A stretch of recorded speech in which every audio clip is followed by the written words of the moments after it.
J.D. Vance rips insane 60 Minutes segment promoting Orwellian speech police in Germany. This is crazy. Why would 60 Minutes promote this? Why would they promote censorship?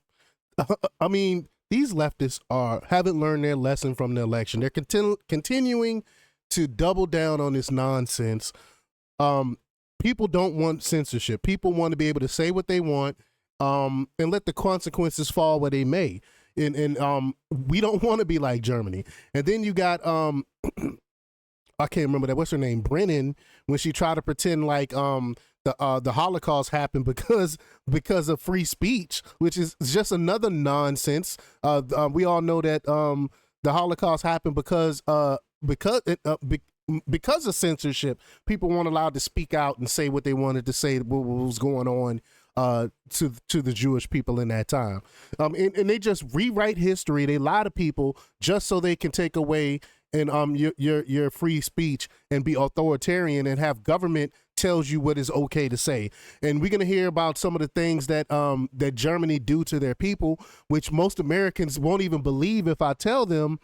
So we'll hear from them, and we're going to talk about it and hear what J.D. Vance has to say about it. But before we get started, go ahead and hit that like button. Share this out so we can get this information out there. Subscribe if you're not already a subscriber, and hit that alarm bell so you know when I'm putting out new stuff. Also, check out my link tree in the description.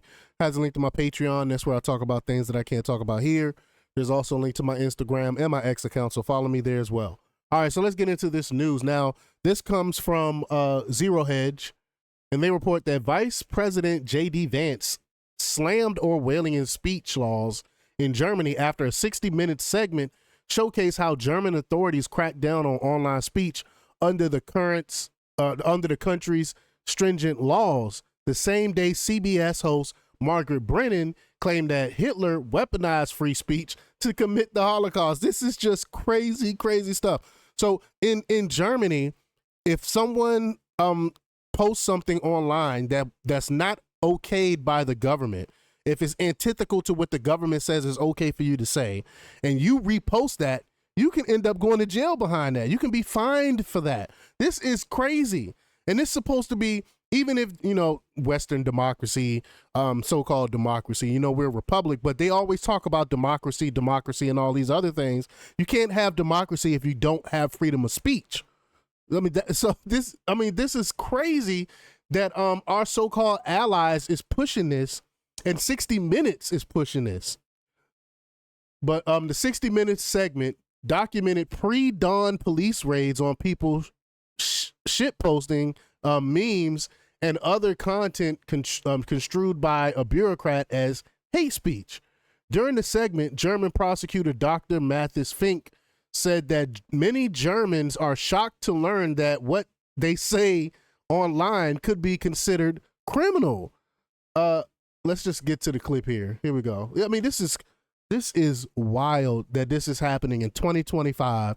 A government is censoring people like this, and the people are fine with it. Like, the Germans should be out in the streets protesting this crap. But let's in Wokeness posted this on X. They said CBS is posting an insult or crime. German prosecutors, yes. You can't even insult people, man. Oh my gosh, let's play the clip. Here we go. Is it a crime to insult somebody in public? Yes. Yes, it is. And it's a crime to insult them online as well? Yes. The fine could be even higher if you insult someone in the internet. Why? Think about that. You insult someone in their face, it's a crime. But the penalties are harsher if you insult them online. Wow. What world do we live in where this is this is okay? I mean, thank God it is not happening here in the United States. They were trying to do it, though. They were trying to do it with the censorship, and thank God that Elon Musk bought Twitter, and we're able to say what we want. And then a lot of the censorship has died down that we have been seeing over the years since the pandemic. But when the pandemic happened, they ushered in a lot of these things when it comes to so-called when it comes to censorship. But let's finish this clip. I'm gonna rewind it a little bit. Here we go. In the internet. Why? Because in internet, it stays there. If we are talking here face to face, You insult me, I insult you, okay, finish. But if you're in the internet, if I insult you or a politician, That sticks around forever. How is that what kind of rationale is that? Because it's there forever, basically. So because it's there forever, if you make an insult, you can go to jail behind it. You can be prosecuted for it. You can have to pay a fine for it because the internet is forever. What rationale is that? And what judge ruled that that's okay? Germany has fallen. They're doing the same type of censorship that they did under Hitler, basically. The same stuff. He censored books. He censored people's speech. The same censorship. Germany is repeating that, and yet they're saying they're doing it so the Holocaust don't happen again. This is the reason for the Holocaust, bruh. This is crazy that these authoritarians are back in power in Germany. And but thank God J.D. Vance had the wherewithal to speak out against this. This is why Europe is so much in an uproar now, because of J.D. Vance latest speech, where he talked about, you're not holding up the Western values. Like, how can we all be considered allies and friends and stuff when y'all are having stuff like this going on? Y'all having this censorship where people are afraid to say what's on their mind because they're afraid of being prosecuted.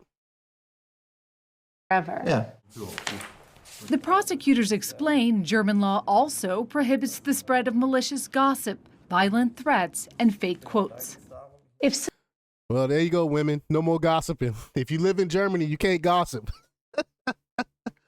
Wow. I wonder how that plays with like our military. We got a bunch of military bases in Germany, Ramstein and all of those.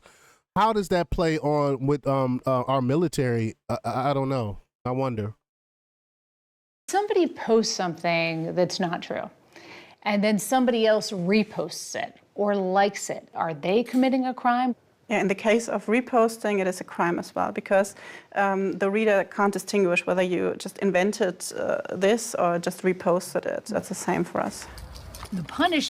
So if you repost a S post or shit post or whatever you want to call it, you can be prosecuted for it. Wow. This is why they hate Elon Musk so much. For breaking hate speech laws can include jail time for repeat offenders.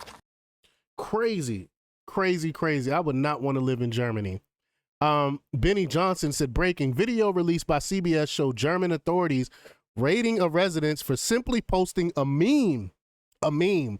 For those that do not know what a meme is a picture with some graphics on it and stuff, maybe a few words and stuff. You can't even post that. Let's look at this. Someone getting their house busted down for a meme. It's 6:01 on a Tuesday morning, and we were with state police as they raided this apartment in northwest Germany. Hier ist die Polizei, wir mussten bitte mal mit Ihnen reden. Inside, 6 armed officers searched a suspect's home, then seized his laptop and cell phone. Prosecutors say those electronics may have been used to commit a crime. The crime, posting a racist cartoon online. At the exact same time, across Germany, more than 50 similar raids played out. Part of what prosecutors say is a coordinated effort to curb online hate speech in Germany.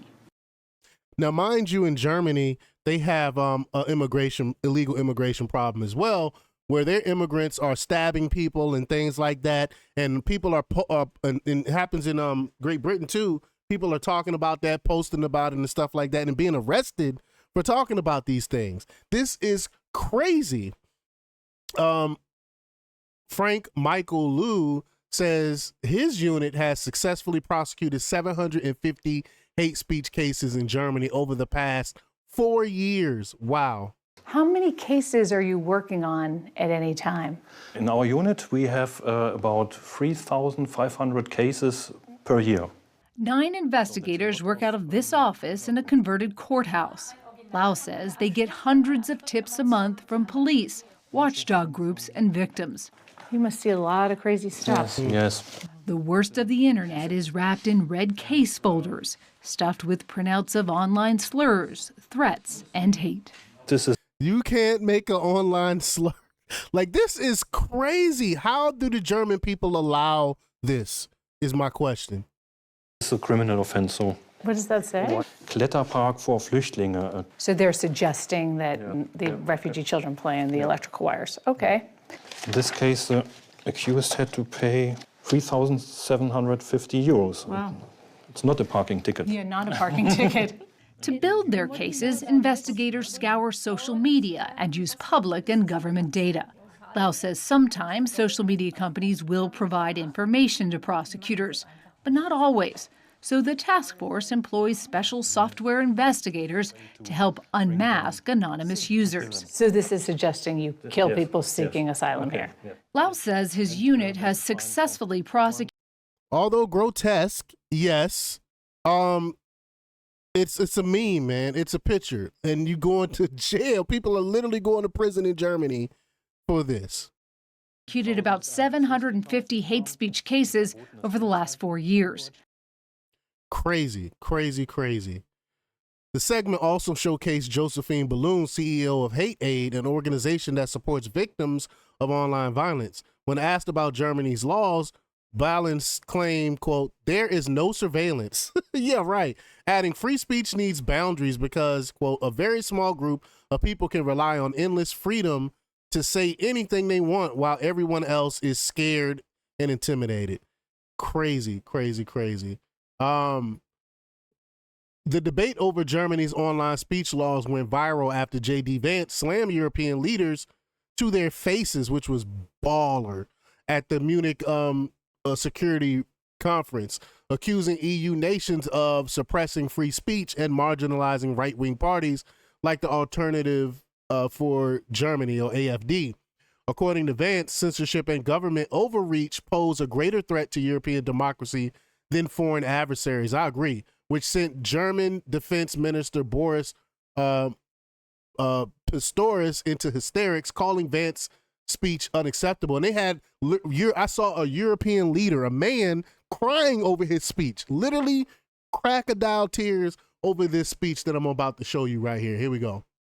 And more all over Europe, they're voting for political leaders who promise to put an end to out-of-control migration.